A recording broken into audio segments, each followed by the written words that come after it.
ever forget, if we ever forget how strong we are, how beautiful we are, I will come for you, yes, I will remind you, yes, I will remind you how strong you are.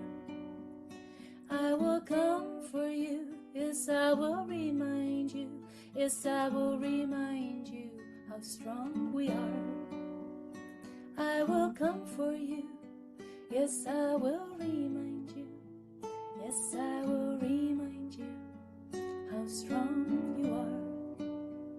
And you will come for me, and you will remind me, you will remind me how strong I am.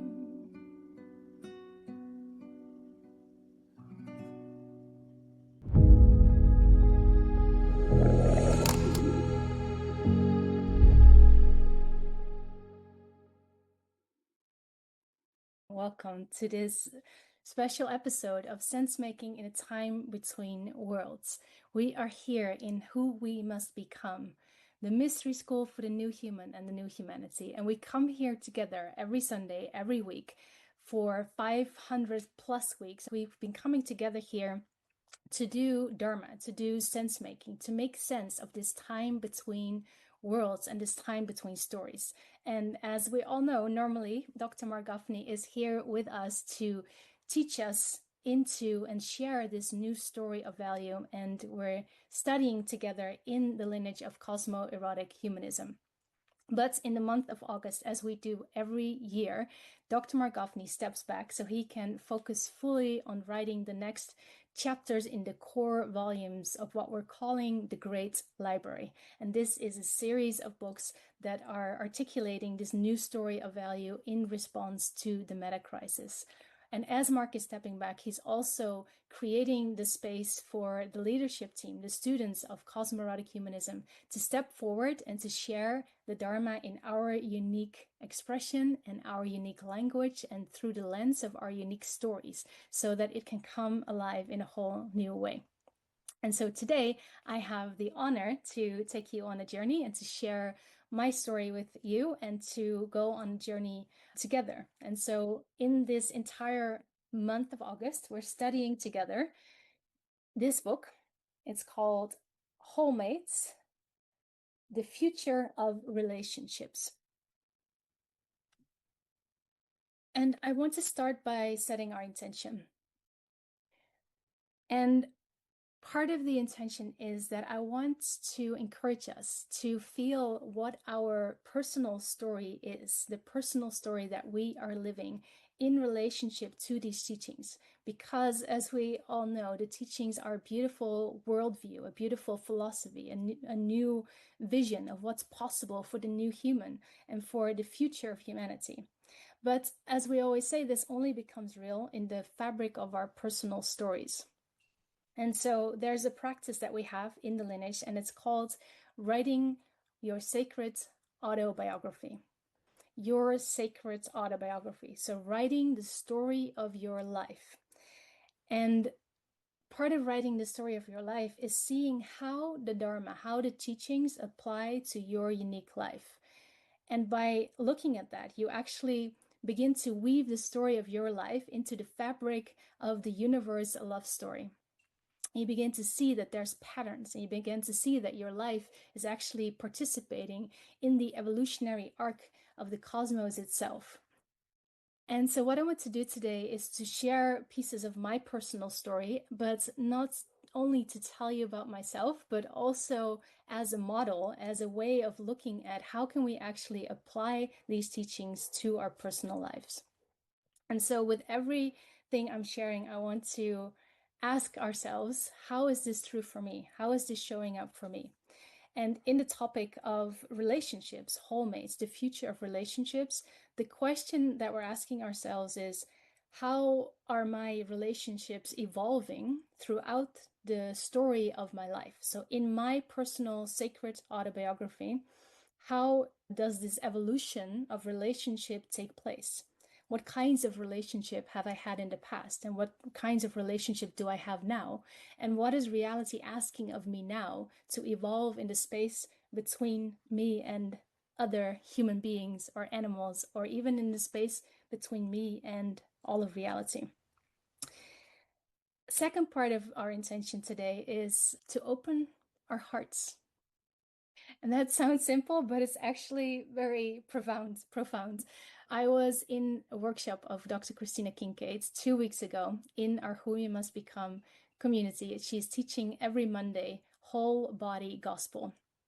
And we were at the time in a 3-week course with Mark Goffney studying unique wound. So we were deeply in the story of our unique wound. And then at the last of the 3rd week of Mark giving that transmission and opening that wound, I came into KK's class, and that class is all about embodying and de-armoring our body so that love, outrageous love, can pour in us, as us, and through us ever more powerfully. So I went on a whole journey with her. I was sweating and shaking and crying, and it was beautiful. And at the end, she invited me into a practice of, from that place of feeling that wholeness and feeling that expansion, to ask a question. To ask a question to reality, like, what is a question that I would like to receive guidance on? And so the question that came up for me was, how can we bring more aliveness into this beautiful community that we have, into who we must become? How can I participate in bringing more aliveness? How can I participate in deepening connections? How can I help this grow into the next level that it needs to grow in? And part of my rational mind was thinking like, okay, maybe I need to do more ads or send more emails or do more work to get this done. But there was a very sweet, soft whispering that actually said, open your heart, open your heart, open your heart. And that's actually so scary, to really open our hearts, to open my heart, to be so real and so vulnerable, to really, really, really open my heart, like for real, for real. And so I want to start with that intention and also do that in the practice of chanting. So there's a beautiful chant: open the eyes of your heart, of my heart.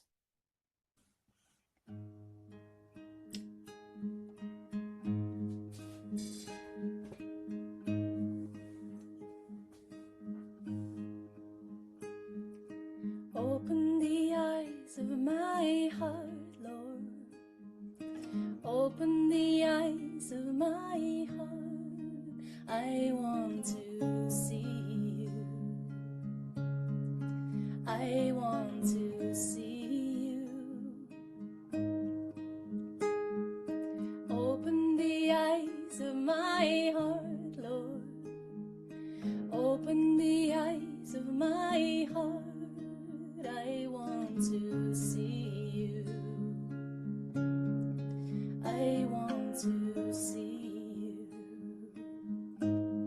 To see you high and lifted up,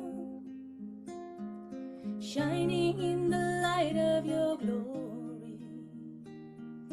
Pour out your power and your love as we sing holy, holy, holy.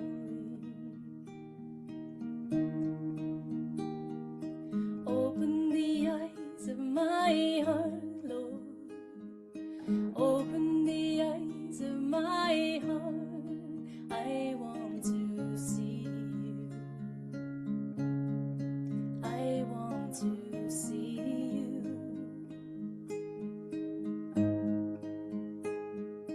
Open the eyes of my heart, Lord. Open the eyes of my heart. I want to see you.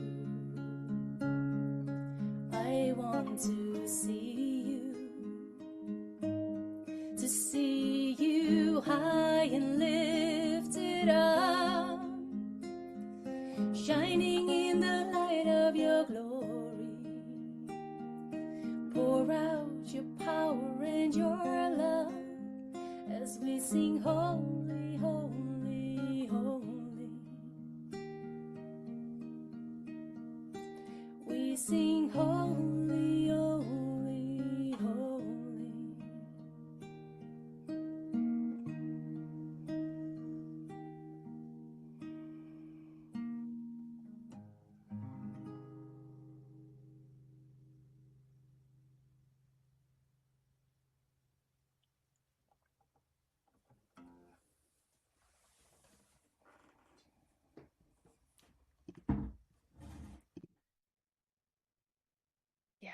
So let's open our hearts to each other. Let's open our hearts to all of reality. But like for real, for real. And why is that scary? For me, it's scary. I feel how scary it is. I feel my heart like trembling. Like, can I really let you in? Can I really be with you? Can I really be willing to let my heart be broken open? Like when you leave, it's actually going to hurt me. And that's okay. But it's like the quality of an outrageous lover, as we always say, the quality of homo amor, which is this new human, is that we're willing to let our hearts be broken open. And in that, find the depth of outrageous love. But there's also parts of us that are scared and parts of us that contract. So I want to journey into those parts of ourselves. And we might call that part of ourselves our separate self in the teaching of the Dharma of the evolution of self. So the separate self is, we could call it our ego or our personality, the part of ourself that is fully identifying with this being right here and that is disconnected from the whole, doesn't feel that it's a part of a larger whole. It's separate. So it's separate self. And so for me, I think all of these selves and all of these stages that we're going through, they, of course, are active in our lives. In every stage of our lives, they're all there. And at the same time, we can look at the whole arc of our lives and see, like, oh, that period of my life was a lot about separate self and working out my separate self. And I think we all can recognize that period in our lives. So for me, I was 17 years old.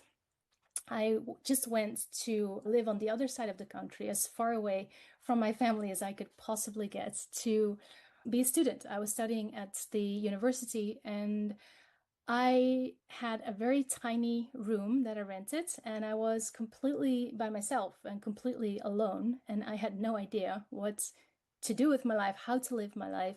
And deep feelings of depression started to come up from a childhood, from trauma, from things that came up, and I started to feel more and more and more depressed. And I also had an intense experience of hating myself. And the way that showed up was addiction to food and just deep self-hate thoughts. So I would, for example, stuff myself with food, like a lot of foods, like a whole meal, and then a bag of chips, and then a bag of candy, like everything, just stuff myself, stuff myself. Then I would get so mad at myself for doing that that I would punch myself in my stomach or sometimes hit my head against the wall. And I hated myself so intensely that I didn't feel like I had permission to go and walk out on the streets because I didn't feel worthy enough to take up the space in the street. So I didn't kind of dare to go outside. So at some point, I went into therapy. It's a good idea when you're feeling like that. And slowly, slowly, I got more and more therapy, more and more help, thank God. And I ended up in like full-time therapy for 6 months. And looking back at that time and applying the Dharma to that time, I feel like that was the journey for me to strengthen my separate self, to get to know my separate self. There's a part of individuation that needs to happen where we actually heal on that ego level, on that separate self level. And so it was a beautiful period. But another way of looking at it is also to look at the relationships I had at that time. And so my relationship with a teacher or a role model at that time was my therapist. And so if we look at the stages of relationships that are in this book, the homemade relationship journey, it's like this was more a role mate relationship. And role mate is when we play a certain role in each other's lives. And for me, that was the therapist. So she played a role in my life. I played a role in her life. We were therapist and client. It was clear those were the roles that we were playing. And so there wasn't much evolution, or there wasn't outrageous love, or there wasn't a larger field to hold us in. It was just her playing that role to help me transform my separate self, which is beautiful and needed. And of course, we know that journey is beautiful and needed, but at some point we're done with that journey. It's like I can go another loop, another loop, another loop, doing more therapy, but I know that's not going to transform me any further. And so that journey cannot fully take us home. And the way that Mark speaks about it in the Dharma is that we can call it separate self. We can call the relationships that might show up in that period role mate relationships. And we can also refer to it as psychological self. And psychological self is focused on the past and on healing the past and transforming the past. And so I want all of us to take a moment and find a moment like that in our lives where we were working out our separate selves, which is, again, a journey that we need to take, and a journey that is, as Mark would say, true but partially and limited. And also, it can be a moment in your life from before, or it can also be right now, because that part of me, that girl that was stuffing herself with food, obviously is still here with me today. And those patterns are here with me, and those tendencies, I've evolved and I've grown, but there's still that part of me that sometimes when life gets too hard, I just want to die and kill myself. Not really, I'm not going to do that. Obviously, I love life too much at this point, but that girl is still with me. So to feel that part in yourself, the separate self in you. And we're going on another musical journey. So while you're listening, feel into that part of yourself and feel into the love that part of yourself might need.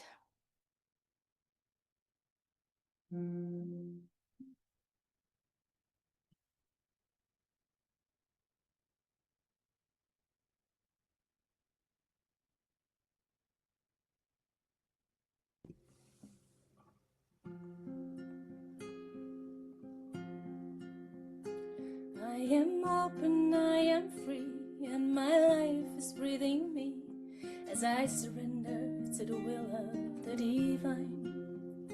No more stories of the past, I am shedding skins at last, and I realize I'm already in heaven.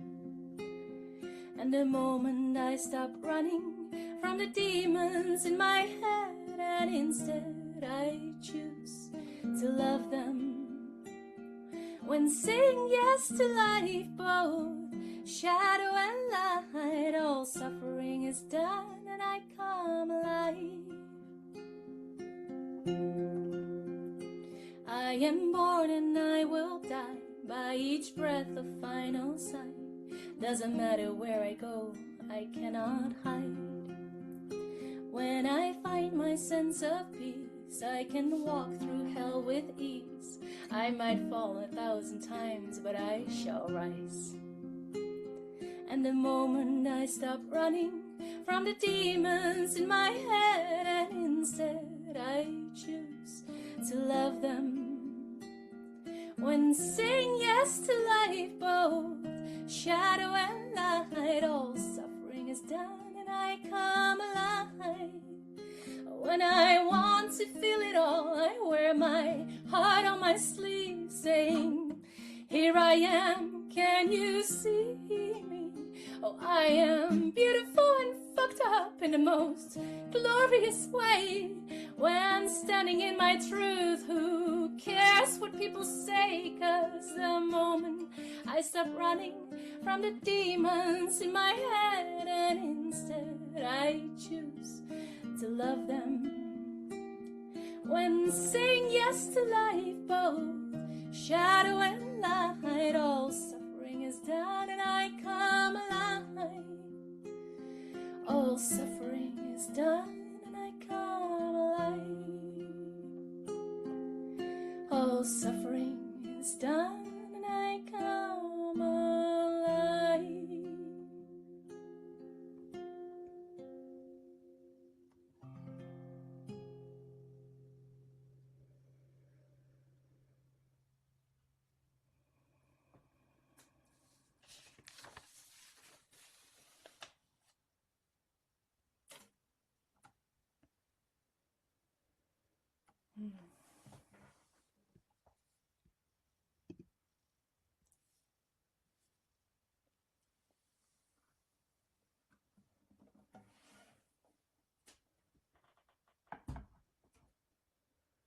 So from that place, there is an invitation. And thank you for the beautiful hearts. Thank you for being in this journey together and feeling each other. Thank you so much.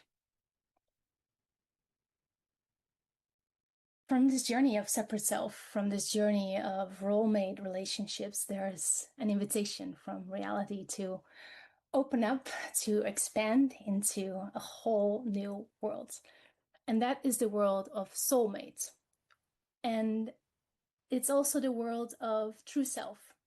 And so I'm talking about these stages of self, this evolution of self that Dr. Mark, of course, is teaching us, this unique self theory, this evolution of self. And we're talking about the evolution of relationship. And they're not exactly one-on-one the same with each other. So we're not necessarily saying that separate self is exactly the same as role mates, or when you're in role mates, you're always in separate self. But they dance with each other.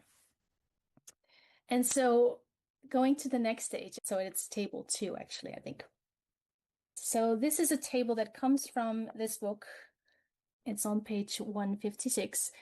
And it shows us the distinction between role mate and soulmates. So there's also a table that's only about role mates, but here you see them together. And here you already see, in terms of the self, we're saying that both role mate and soulmate are both related to the separate self.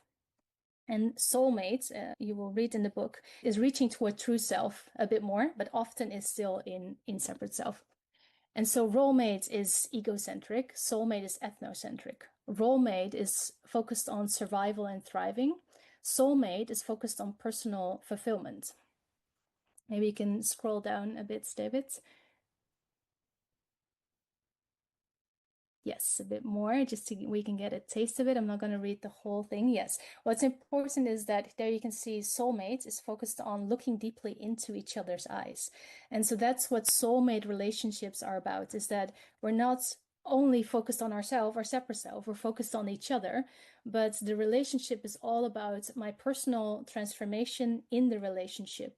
And so relationships are often about helping each other transform to become a better human.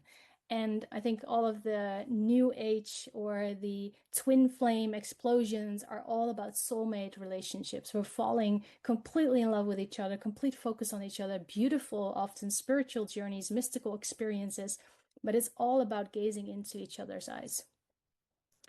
Maybe the other side of it. Let's see what else we have here that's good to mention. Yeah, I like the questions at the bottom. So on role mates, the question is, what's in it for me? And on soulmate, the question is, what am I getting in exchange for what I have given? Okay, so that's a taste of it. And you can see also, thank you, David, the soulmate relationship is about healing our wounds. And so a taste of my soulmate period, and you can reflect on your life, what that's like for you, where soulmates was active in your life. And it can be a soulmate relationship to yourself, can be a soulmate relationship in a partnership, in a romantic partnership, or it can be a soulmate relationship to life. So for me, reflecting on where in my life was I in my soulmate period, it was when I came out of therapy, I went to study religion science. And I also did a priestess training. So from that separate self-transformation, I started to open up more and more to spirituality, meditation, family constellations, tantra, intimacy, ecstatic dance, the whole thing. So I did a 3-year priestess training. And in that priestess training, part of it, the core of it, was that we were preparing for a vision quest.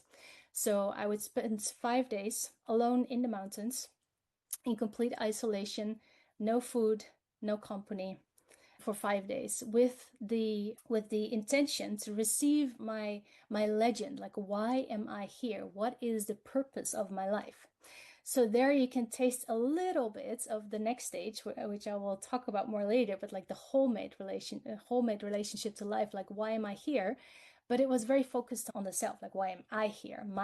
So it was more connected to the separate self still, but it was reaching for something. And so when I look at my relationships in that period of time, and my relationship also to teacher and to a model, was the woman, Clara, who was leading that priestess training.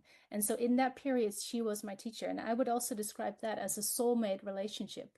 And her style of teaching also as a soulmate teaching style, because it was more like a circle energy. She was holding me, she was holding space for me, she was teaching us how to do rituals, how to awaken ourselves, and how to connect beautifully through ritual with this expanded state. So it was separate self reaching for true self, alone in the mountains. And I felt like the oneness of the cosmos, and I felt the oneness of the mountains, and the trees were starting to talk to me. I didn't eat for 5 days, so that helps a little bit with your psychedelic experience. I can recommend it. So I had this mystical experience there, huge mystical experience. And I remember her telling me, because you share your mystical experience with her, and then she reflects back to you like, oh, this is what she sees. So what she saw for me was my first big expanded moment, my true self experience, mystical. I was like out there. I was like one with the cosmos, and I came back from the mountain and I was like, I got it. I had this huge enlightenment experience and blah, blah, blah.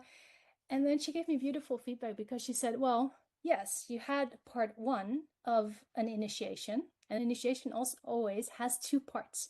And so the first part was, yes, the oneness with the cosmos. But she said the second part is actually you as a human being claiming that and bringing that down and saying yes to that and owning that and taking that on. And I'm already noticing that I'm now using language reflecting back on that period, because there was a taste of that, what you could call, unique self. It's like, oh, me stepping into my power to bring that true self energy into this incarnation. But at that time, that wasn't so clear. We didn't have any framework. We didn't have a framework of separate self, true self, unique self. We didn't have a framework of what enlightenment means. So there was no teaching, there was no transmission, there was no lineage, there was no penetration, you could say, like with insight. So it was a lot of circle energy, and it was a beautiful experience that helped me tremendously. It was like a huge moment in my life and a huge transition and a deep coming home. But it still was in the quality of soulmate. And so from that place, I started to come into the world. It's like it was literally meant like, okay, you receive your legend, and then you had a practice of, okay, what do I want to share? What are the gifts that I want to share in my community? And so I started my own small business company. And one of the things I did was I created something that is called a Sexy Soul Tribe. And it came from like inspiration, and I didn't even think about creating it, but suddenly it was there. And it was this beautiful space where a group of people, at the height of it, there was like 100 people in that community. It was just a Facebook group. And we were all very active in that Facebook group. And what was so beautiful about it is that all I did was share about my transformations, about my stories, about what touched me. And I was very much sharing it in a vulnerable way. So sometimes I would make videos, I was crying. Sometimes I would be laughing or dancing, or it was kind of my wild and crazy time. But reflecting back on it, it was so beautiful because it was raw and it was vulnerable. And I always look back at that time with some, how do you call it, melancholy? Is that the word? Like, oh my God, that was so beautiful. And I was so myself then. But it was my pre-tragic self, because it wasn't in any framework. Like I said, it didn't have dharma, it didn't have transmission, it didn't have any knowledge. I was just blabbering my experience, and there was no, and again, it was beautiful, but there was no lineage, there was no ground. And so, but I want to bring back, because we always include and transcend. So we don't leave behind the parts of us that are in the past. So as I'm sharing this story, think of your own stories. Like what is your soulmate period of your life, or what were your soulmate relationships in your life? And so from that place, during COVID, I finally was I was demanded to let go of all of that, because we didn't do any sessions, we couldn't do any group meetings, and so everything stopped. And that was the place where I was finally willing to kind of let some of my ego go and really open up my heart even deeper. And of course, I had been studying with Mark at the Outrageous Love Festival for many years before, since 2013. But in that year, 2020, I was finally ready to say yes to really study in a deep way with him in a practice, in a study practice that he calls Holy of Holies. So since 2020, I started that journey, and Mark started also teaching me about wholemate relationships, of course, and about the future of relationships. And part of that, I want to give a taste of 2020. When I started studying with Mark, I had a sense, because he taught me what it was, but I didn't have this lived experience of, oh, that's what it means. So it's 5, 6 years ago. And again, listen to this in a way that you can apply it to your life. That's the reason why I'm sharing these stories. So I wrote a little song, and it's called The Call of the Future. And David's going to share it with us.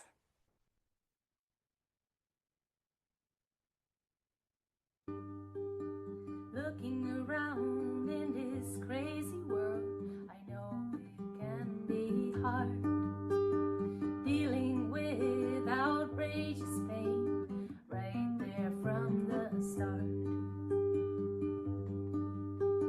Living our lives as our separate selves, it never seems enough.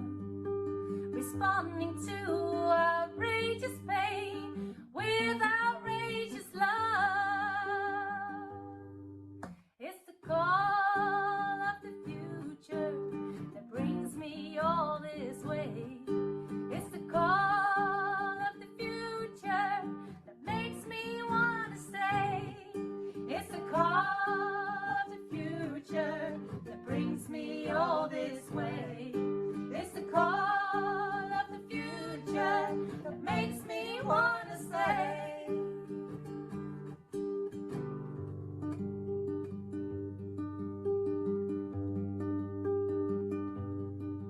I was running around in this crazy world, doing my therapy every day. But digging in the past and being in the now never took me home all the way.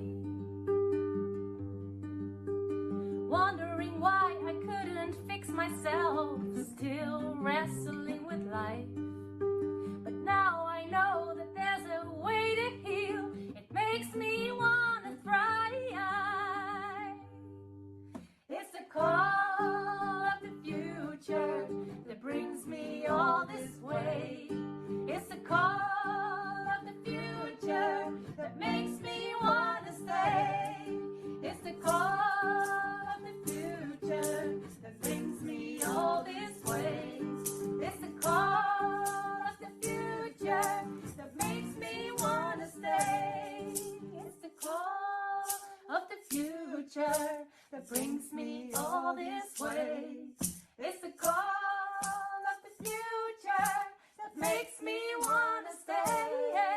It's the call of the future that brings me all this way.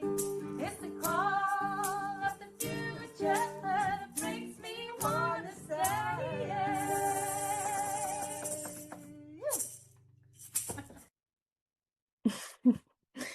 So cute. And I wanted to share that because of the feeling of that time and how far we can come to evolve into our next level. So wherever we are right now, we can also feel like, oh, imagine us making a song like that right now. What would your song be in this moment?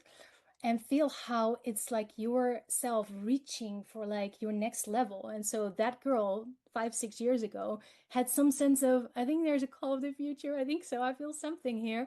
But she was like making that song and she's like saying, yeah, I'm feeling this. I'm feeling this. I don't know what it is, but I'm feeling this.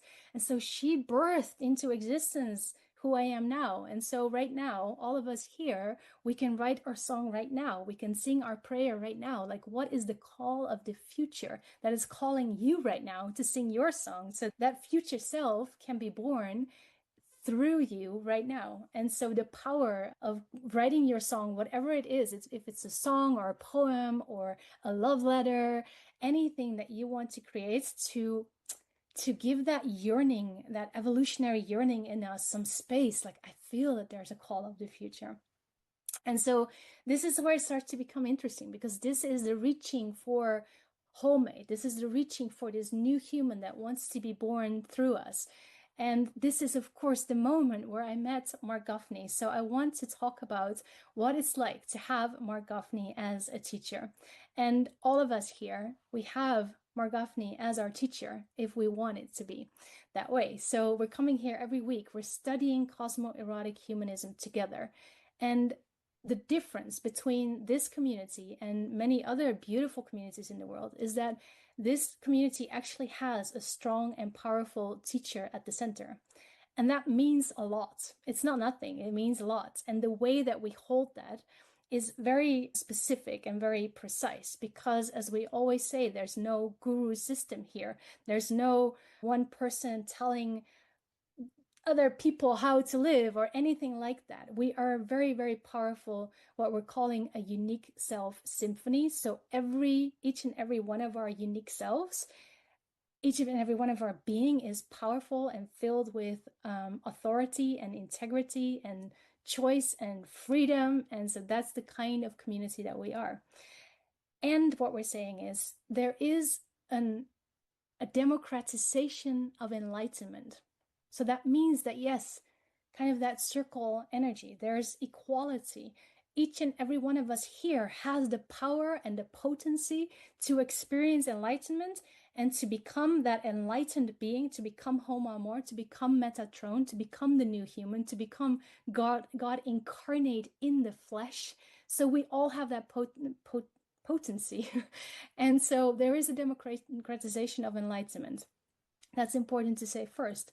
And then at the same time, which is a paradox and mind-boggling, how can it be true? There's at the same time, there's hierarchy. There's this line quality. There is actually at the same time also a hierarchy of enlightenment. And what that means is that there are people in the world that actually have attained a higher level of enlightenment than other people in the world, or a higher level of consciousness, or however you want to call it. And that's not only in this lifetime, it's in multiple lifetimes. And so people are walking in this world that are actually teachers, that are masters, that hold a lineage, that are masters in a lineage. And Mark Gaffney is one of those people. And so that's very powerful because he's holding this transmission of what we're calling the lineage of Solomon. And we can call it also the lineage of cosmo-erotic humanism, but it's tracing back all the way back to the lineage of Solomon. So it has been passed on from master to master to master over thousands and thousands and thousands of years. So just feel into that, like, whoa, there's a lineage here. There's a transmission here. There's a teacher here that is transmitting that transmission. And there's students here. We're students and we're powerful students, and we're all called and invited to become masters ourselves, to study this so deeply, to live this so deeply, to transform ourselves so deeply that we're entering into a place of mastery ourselves. And so that's the path of study here. And I want to speak about what it's like to have Mark as that teacher, and also what kind of teacher Mark is. Because there's one level of teaching where he's, of course, teaching the information. So every week he comes here. Normally we start again in September 20th, actually, a week later. So Mark comes here every week and he's teaching. For an hour he's teaching, he's talking. And those of you who have heard Mark speak, he speaks easily. He's an oral teacher, and a lot of words come out of his mouth. Intelligent words, sometimes intellectual words, philosophical words, new dharma. And so it's not always easy for our minds to understand, like, what is he saying exactly? So we give ourselves time with that. And as we hear it more and more, it becomes easier, and we see the patterns and we see the relationships. But what I want to say now is that there's actually not only words coming out of his mouth, but there's music coming out of his mouth. And so there's like an energy, there's a transmission, you could say. And so as he's transmitting these teachings, it's not only going into our minds, it's actually going into our bodies. It's going into our hearts. It's going into our breath. And so there's a way of to receive that teaching. And I'm not sharing this to talk about Mark, but I'm sharing this for us to understand where we actually are and the privilege that we have to receive direct transmission from a lineage master. That's huge. And it matters if we understand, like, it's like a chalice that is pouring golden liquid into our hearts. And it's like, whoa, if we understand and if we receive it like that, like a blessing, it's like, golden liquid, transmission of a lineage master. Because the way that the student receives the transmission determines how it's going to impact here on my inside. And so, as Mark is always teaching me, the teacher can give the transmission, but it's only the student that can receive the transmission. And so that's our job. And so if we understand better what's going on, then we can receive deeper. So the Dharma is a transmission, and there's music underneath the words. So if you find yourself listening with your mind and you're like, I don't understand exactly, doesn't matter. Just trust, as we say, trust the magic way the Dharma comes through your unique understanding. Beautiful sentence. And so for me, listening here on Sundays, I always say it's like a medicine journey, because that's my reference point. I've done a lot of medicine journeys. And so it's like a ceremony. It's a medicine journey. There's medicine in the Dharma. And it's like you're receiving the codes, and there's seeds planted in your heart and in the cells of your body that are going to pop out at the time when they are ripe. And so you're being filled with deliciousness and goodness as you're listening and as you're receiving. And of course, being here live on Sunday matters a lot. It's completely different to listen to a recording later than to be in this evolutionary we space together and drink from the chalice live and in the moment. Another thing I want to share about Mark Gaffney as a teacher is that most of us know he is an outrageous lover. And that's not just a cute phrase. It's like, that's who he is. In his soul, in his essence, he's an outrageous lover. And the term outrageous love came through him as the world is full of outrageous pain, and the only response is outrageous love. And so he's this embodiment of what it means to be an outrageous lover. And as he's teaching, he's also pouring in outrageous love and kindness into each and every one of us, into the field of value that we're all drinking from together, as he's drinking from it himself. But what it means that he's an outrageous lover is that he's also willing to go all the way into relationship, because reality is relationship. And so in my study in Holy of Holies with Mark, another way that the transmission comes through is by being in relationship. And that he's actually willing to outrageously love me for real. He's not playing that. He's like, for real. And that means that, as he says, when we love each other, we also have power over each other. We have power over each other, that we can hurt each other. And one of the most beautiful phrases that he taught me and that he's teaching us is that only love that is forever can release the contraction of the ego.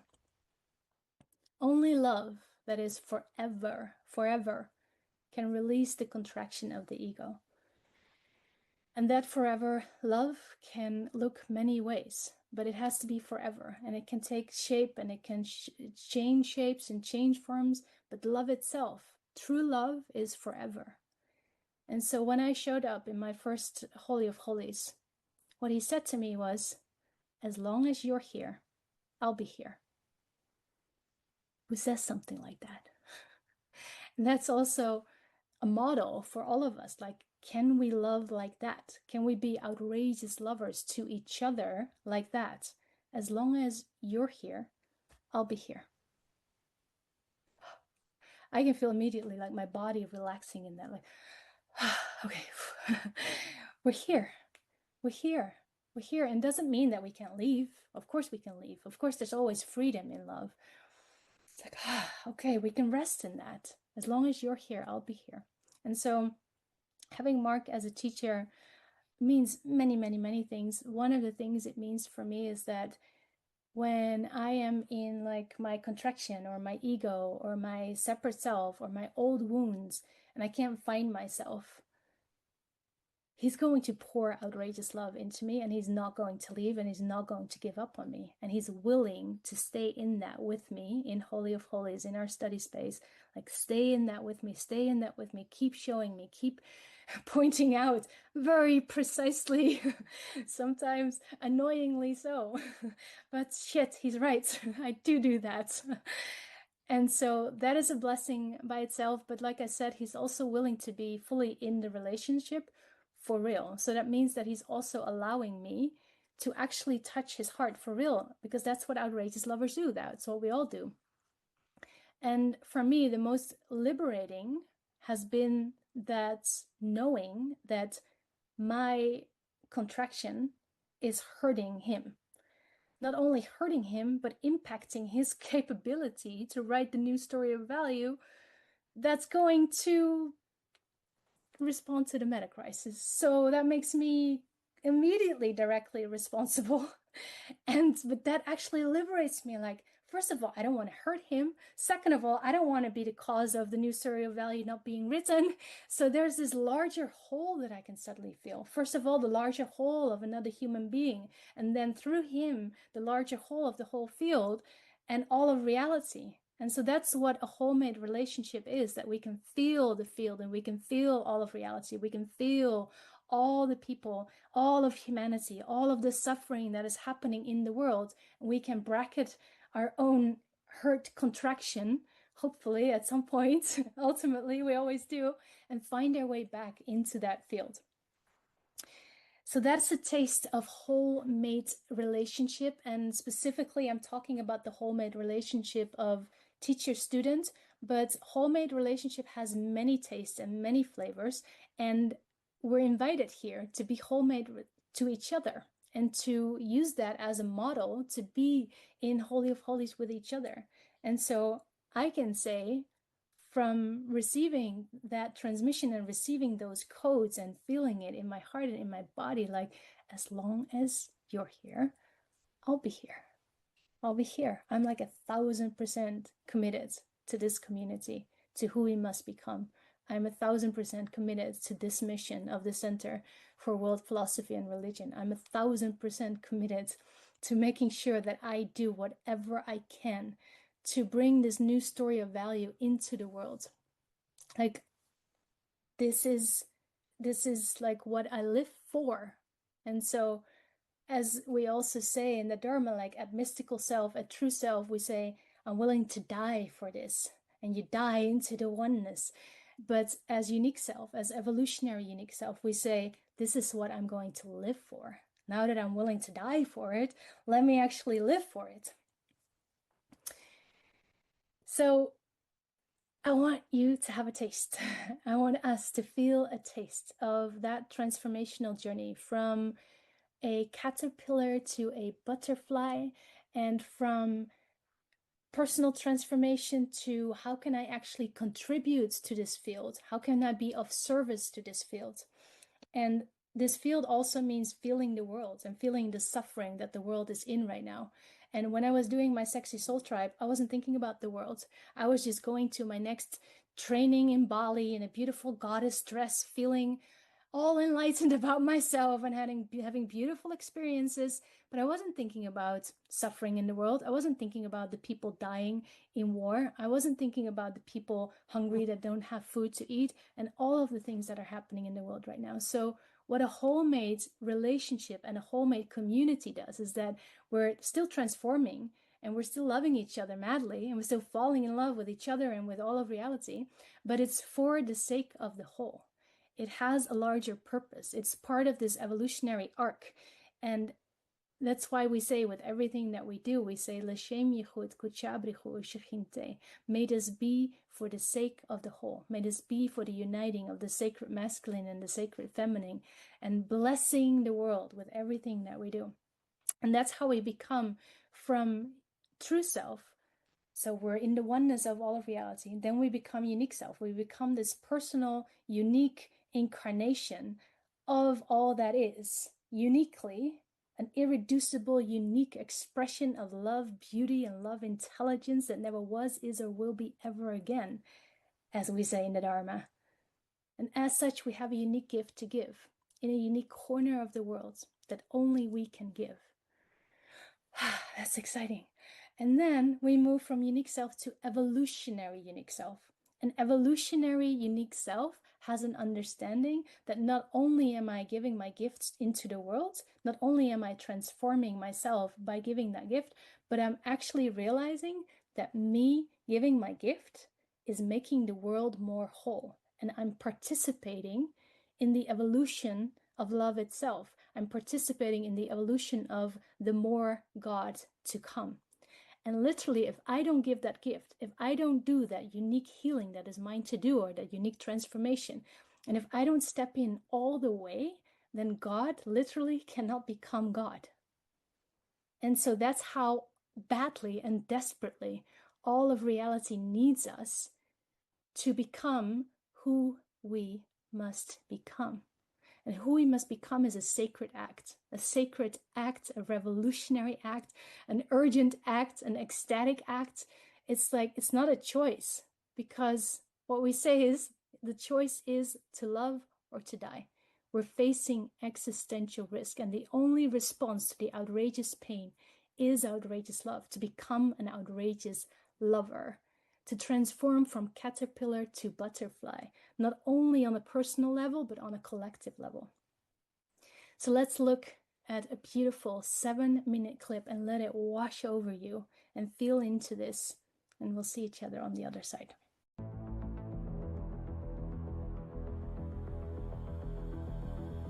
We're in a moment of transformation, poised between utopia and dystopia. We can literally create heaven on earth. We have the science, we have the technological capacity to feed and empower every human being on earth. And at the same time, we stand poised between a level of suffering, catastrophic risk, and existential risk that's unimaginable.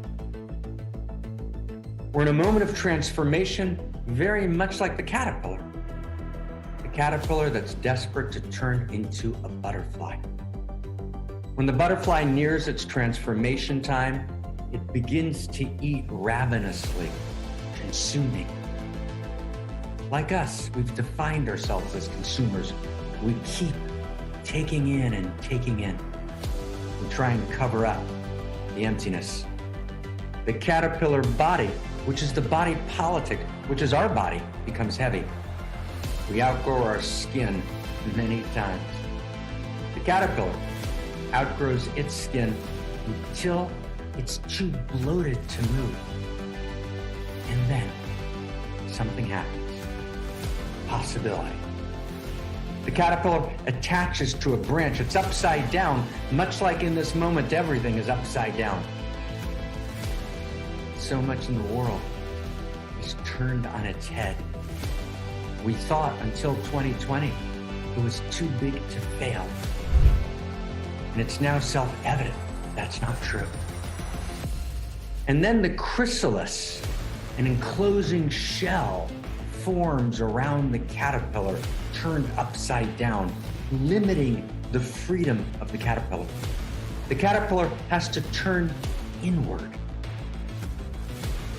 Now open your heart, open your mind, and let's feel this and think this and imagine this together.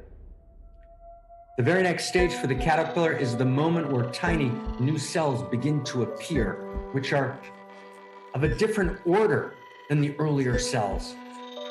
In science, they're literally called imaginal cells. These cells carry new codes. We might call them evolutionary love codes. But first, of course, the caterpillar's immune system perceives these new cells as enemies. They're attacked. What are you talking about, a crisis? Why do you want to change things? Let's just be happy.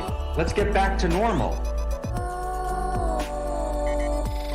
And just like in the caterpillar, the immune system attacks the new cell.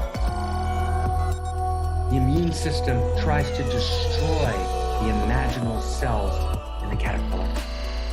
The new structures, the new narratives in science and medicine, the new universe story, the new narrative of identity, the new understandings of what it might mean to be a human being, the vision for the new humanity. It's all denounced or ignored or considered fringe by the mainstream. But the new imaginal cells in the caterpillar don't look away. They try and find each other. They continue to appear. In every person listening right now, you and I, we're both imaginal cells and we're looking for each other. And as we feel the allurement, we feel the call, we begin to answer the call, we begin to find each other, bonding together, creating new possibilities, creating new organized comings together of coherence and intimacy. And we begin to live into the possibility of creating a new human and a new humanity. The crisis of imagination of the caterpillar at the beginning, desperately, urgently wanting, needing to become a butterfly in order to survive, is healed and transformed. The chrysalis becomes transparent. The restricted freedom, the lockdowns in all of their forms are now over. There's new possibility. There's a new vision. There's a new imagination. Freedom emerges and the butterfly explodes. That's the nature of this moment. We need new codes, and new codes means a new story, a new global ethos for a global civilization,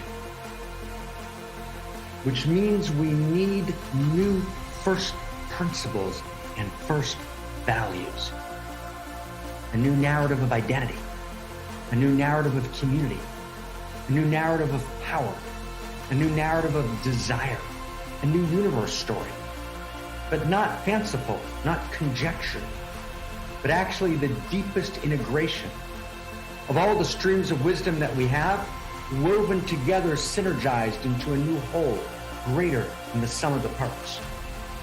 Complexity theory teaches us that inordinately complicated systems operate based on elemental first principles. The breakdown in our system that creates the bloated caterpillar is a set of first principles, outdated stories, and the story is a success story governed by a win-lose metrics, a superficial success story with its win-lose metrics. Those first principles need to be replaced. A new story, a new vision for what it means to be a human being as a unique, creative self, making a unique, gorgeous contribution, each of us giving our unique gift to the larger, unique self symphony. We've come together at the Office for the Future to articulate these first principles and first values at this time between worlds, at this time between stories. Join us.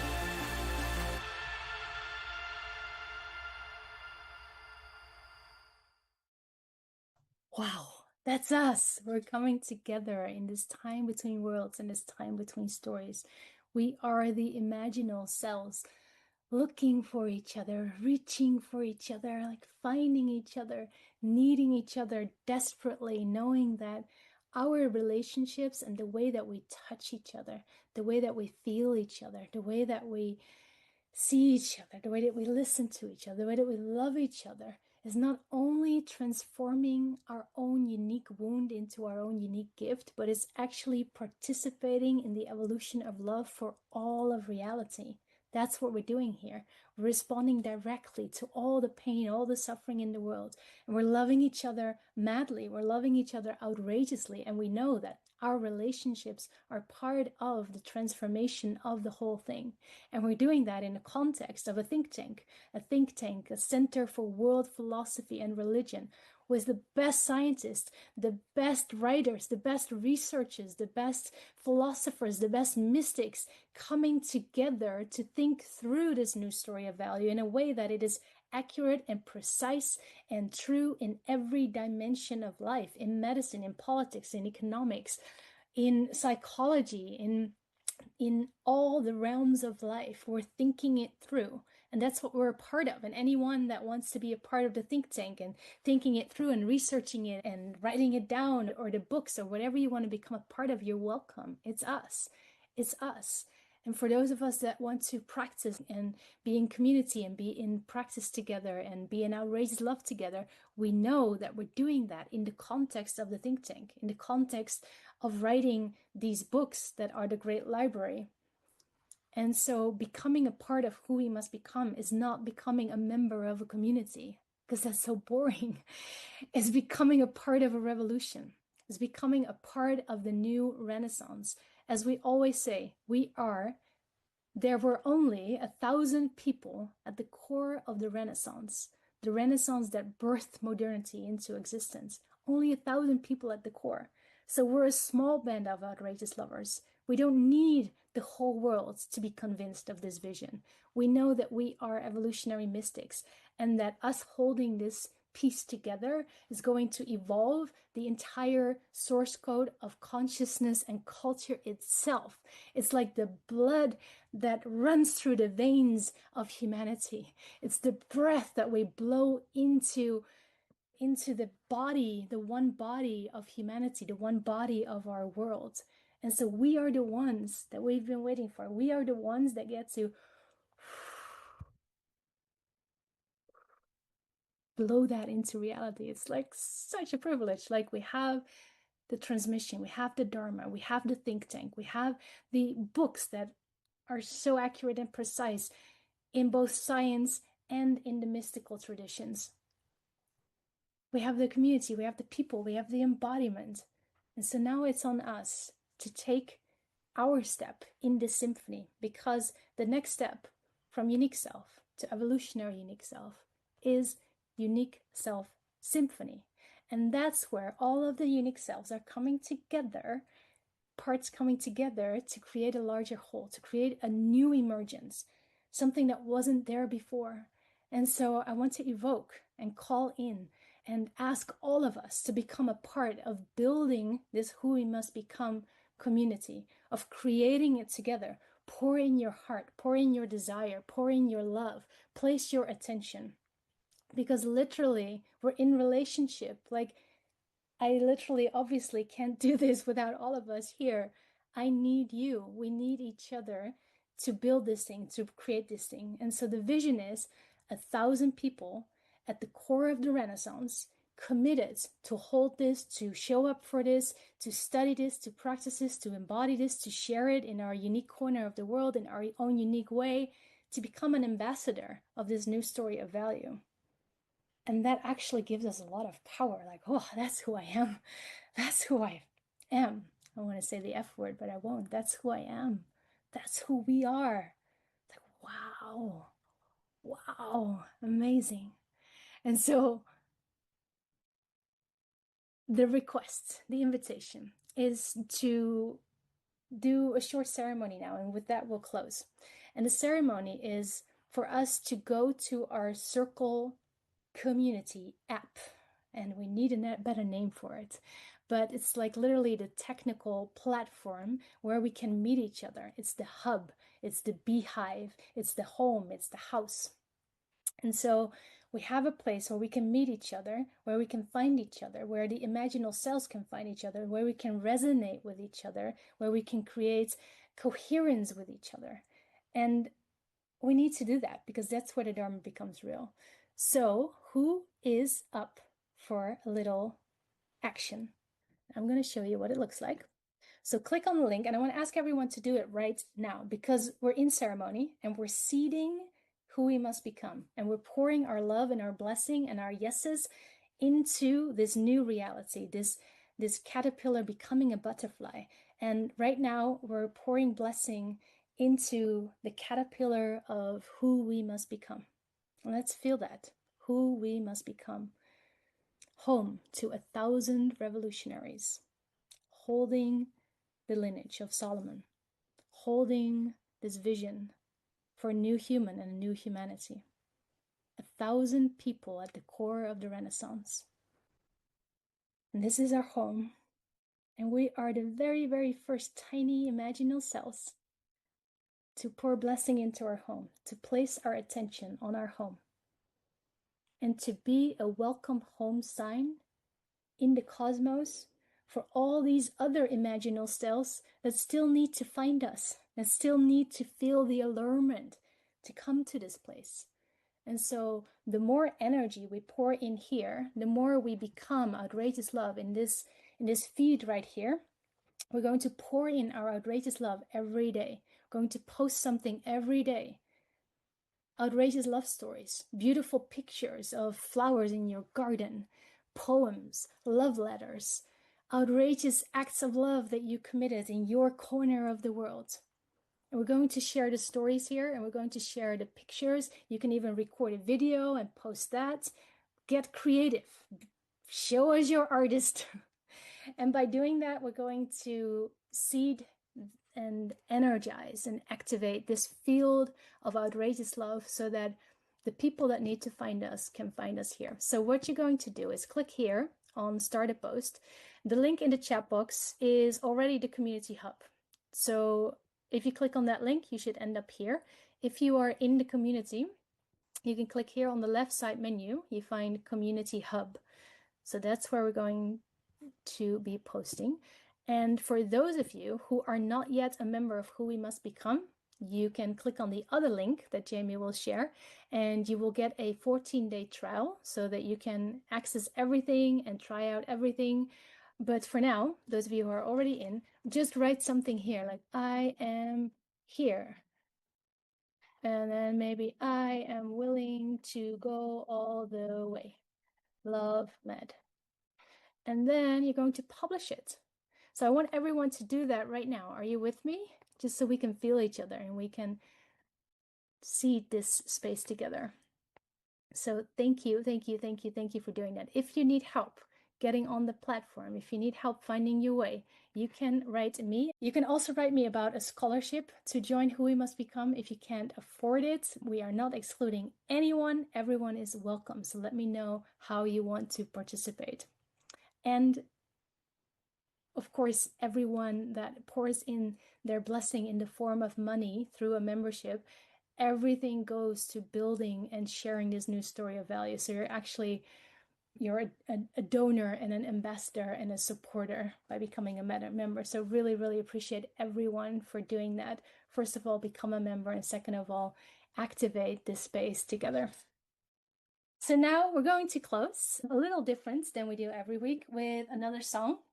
We'll close with a song, because being imaginal cells, being homomorphs also means that we need to walk each other home, and we need each other to walk each other home.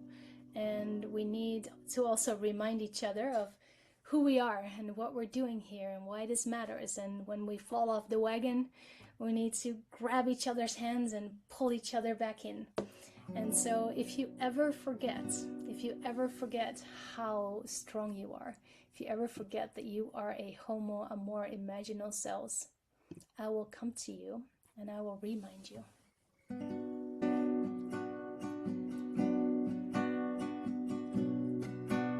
If you ever forget how strong you are, how beautiful you are.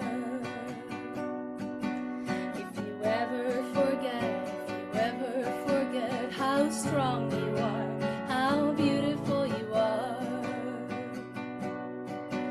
I will come to you, yes, I will remind you, yes, I will remind you how strong you are. I will come to you, yes, I will remind you, I will remind you how strong you are. If you ever forget how strong you are, how beautiful you are. If you ever forget how strong you are, how beautiful you are. I will come to you, yes, I will remind you, yes, I will remind you how strong you are. I will come to you, yes, I will remind you, I will remind you how strong you are. For those of you that speak Dutch, here we go. Als Als jij ooit vergeet en jij niet meer weet dat jij de liefde bent, diep van binnen liefde bent. Als jij ooit vergeet en jij niet meer weet dat jij de liefde bent, diep van binnen liefde bent. Yes, I will come to you, yes, I will remind you, I will remind you how strong you are. I will come to you, yes, I will remind you, I will remind you how strong you are. If you ever forget how strong you are, how beautiful you are. If you ever forget how strong you are, how beautiful you are. Yes, I will come to you, yes, I will remind you, I will remind you how strong you are. Yes, I will come to you, yes, I will remind you, I will remind you how strong you are.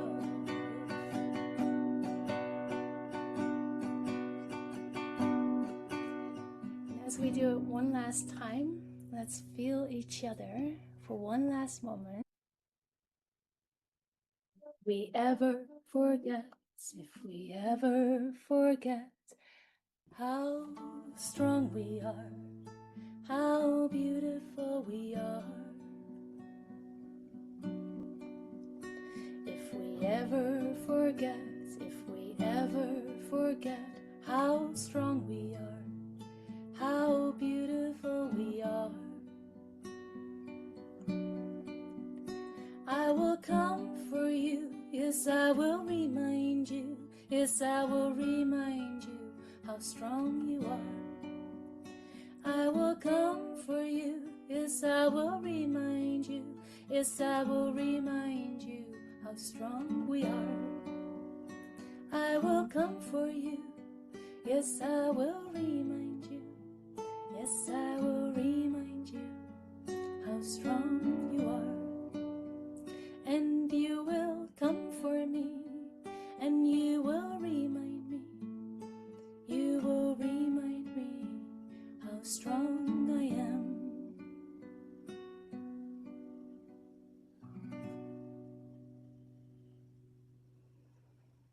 Thank you, thank you, thank you, thank you.